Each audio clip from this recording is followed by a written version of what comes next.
سرکار سیدنا محدث اعظم رضی اللہ تعالیٰ عنہ کا یہ فرمان بھی اس حقیقت کو واضح کرتا ہے جو اسی لائل پور کے در و دیوار آپ کے ارشاد کے گواہ ہیں کہ آپ فرماتے تھے اس فقیر کو حضور داتا سرکار نے لائل پور میں چوکیدار مقرر کیا ہے۔ جو حضرات اولیاء کرام کی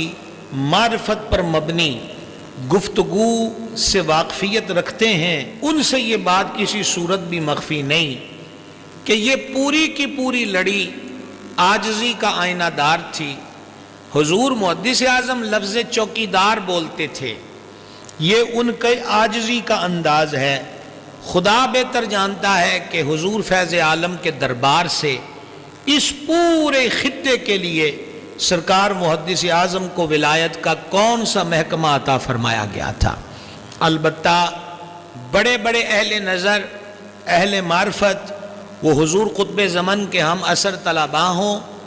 یا آپ کے اساتذہ میں سے ہوں یا آپ ہی کے دور کے مشائخ ہوں، ان کی زبانوں پر یہ بات جاری و ساری رہی کہ سیدنا محدث اعظم اپنے وقت کے کتب تھے، اور اگر اللہ توفیق دے تو سید الاولیاء داتا گنج بخش فیض عالم رضی اللہ تعالیٰ عنہ کی کشف المحجوب شریف کا مطالعہ کیا جائے تو سرکار گنج بخش ایک مقام پر لکھتے ہیں کہ قطب 24 گھنٹوں میں مشرق سے لے کر مغرب تک، شمال سے لے کر جنوب تک اس کی نگاہ پوری دنیا کو ملاحظہ کرتی ہے کہ ہم جس آستان قدس پر حاضر ہیں